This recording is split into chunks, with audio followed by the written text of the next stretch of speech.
Shalom. Assalamualaikum warahmatullahi wabarakatuh. Om Swastiastu, Namo Buddhaya, salam kebajikan.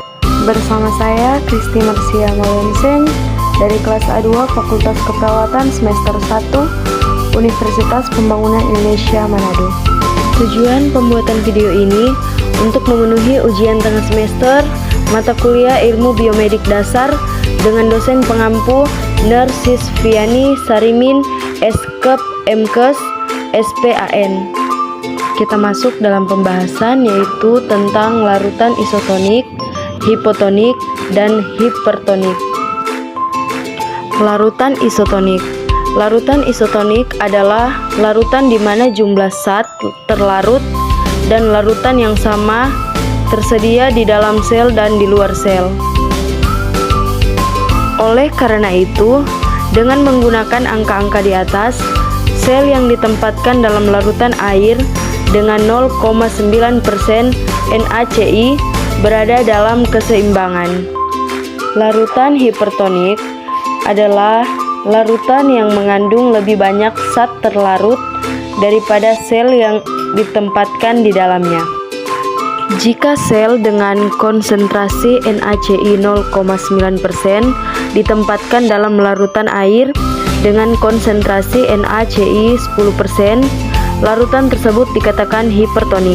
Larutan di luar sel adalah 10% NaCl yang berarti 90% air. Larutan di dalam sel adalah 0,9% NaCl yang berarti 99,1% air. Karena larutan di dalam adalah 90% air, sedangkan larutan dalam mengandung 99,1% air. Jika larutan di dalam sel memiliki lebih banyak zat terlarut daripada larutan di luar sel, larutannya adalah hipotonik. Larutan hipotonik adalah larutan yang mengandung lebih sedikit zat terlarut daripada sel yang ditempatkan di dalamnya.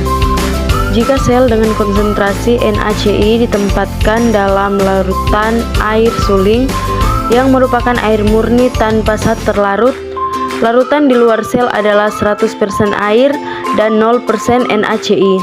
Di dalam sel, larutannya adalah 99,1% air dan 0,9% NaCl.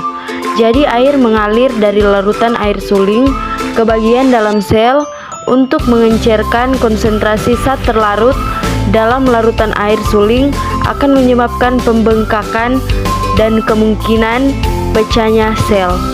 Contoh larutan isotonik: yang pertama 0,9% saline, yang kedua dextrosa 5% dalam air atau D5W, juga digunakan sebagai larutan hipotonik setelah diberikan karena tubuh menyerap dextrosa tetapi dianggap isotonik. Yang ketiga 5% dextrosa dalam garam 0,225% atau D5W 1/4 ms. Yang keempat ringer laktat. Contoh larutan hipotonik: yang pertama 0,45% saline atau 1/2 ns. Yang kedua 0,225% saline atau 1/4 ns. Yang ketiga 0,33% saline atau 1/3 ns.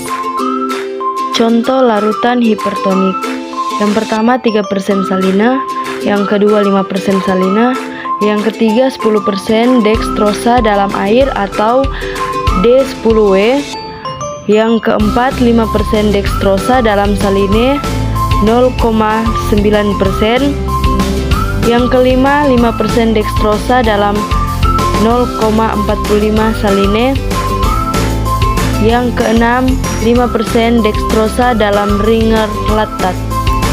Hipertonik artinya hiper berlebihan dan tonik konsentrasi suatu larutan. Demikian video pembahasan materi dari saya.